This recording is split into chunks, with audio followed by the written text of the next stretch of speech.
नमस्कार, मी ॲडव्होकेट शंकरराव वानखेडे। आज चिंचोली लिंबाजी तालुका कन्नड जिल्हा छत्रपती संभाजीनगर या आमच्या चिंचोली लिंबाजी नगरीत आलेलो आहोत। नक्कीच एक विशेष दिवस आहेच।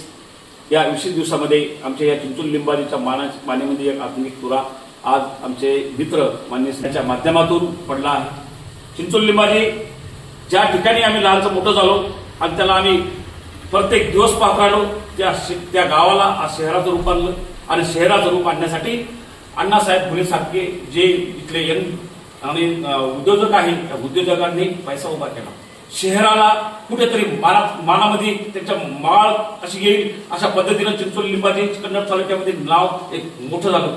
आज त्या मोठ्या नावामध्ये हॉटेल नैवेद्य म्हणून उभी राहिलेली आहे। एकदम बर्दास्त अशी ही हॉटेल, एकदम फिनिशिंग आणि जी मुंबई सारख्या शहराला सुद्धा लागलेल्या अशा प्रकारचं फिनिशिंग मान्य श्री अण्णासाहेब फुले साहेबांनी आपल्या विचारातून, आपल्या कल्पनेतून आपल्या भांडवलात उभं केलेलं आहे। मित्रांनो, आज हा पहिला दिवस नाहीये की चिंचोलीमध्ये काही घडलं असेल, पण त्यातल्या त्यात हे एक विशेष आहे।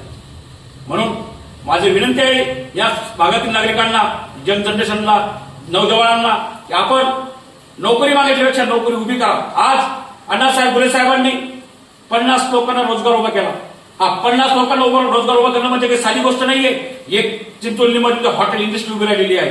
या माध्यमातून आज यांच्या स्पर्धेमध्ये जे हॉटेली आहे ते हॉटेल विचार करतील आणि पुन्हा या शहरामध्ये जे लोक येतील त्या लोकांना चांगल्या प्रकारची सुविधा कशी काय भेटेल, त्यांना चांगल्या प्रकारचे जेवण कसं भेटेल, त्यांना चांगल्या प्रकारचे रूप कसे भेटेल, अशा प्रकारचं 5 स्टार हॉटेल सारखं सगळं सिस्टम यांनी ते वापरलेलं आहे। मी पहिले नक्कीच त्यांचं अभिनंदन करतो आणि त्यांना शुभेच्छा देतो की त्यांनी अशा प्रकारचं कार्य करत राहावं।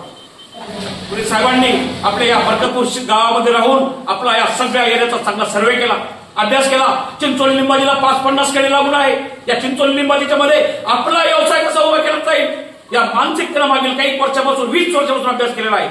अण्णासाहेब फुले साहेब हे पूर्ण देशात सर्व्हिस केली, ते माजी फौजी आहे।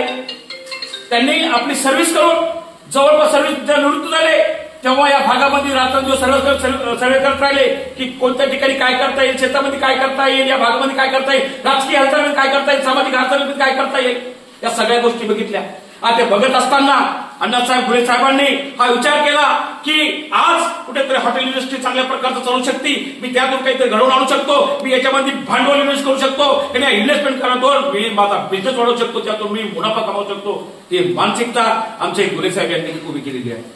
मित्रांनो, आपण इथं खूप मोठ्या प्रमाणामध्ये यंग जे पर्सनॅलिटीज आहे, यंग उद्योजक आहे, यंग वर्कर आहे, ऑफिसर आहे, या सर्वांना माझी विनंती आहे आपण खांद्याला खांदा लावून त्या चिंचोलीचं नाव वाढवू, या चिंचोली परिसराचं नाव वाढवू। चिंचोली परिसरातील जे शेतकरी आहे, व्यापारी आहे, डॉक्टर आहे, इंजिनियर आहे, जे वकील आहे, ज्या माध्यमातून तुम्ही उभा राहत आहे त्या माध्यमातून आज चिंचोलीला चांगला गेटअप देण्याची मानसिकता तुमच्या सर्वांमध्ये आहे।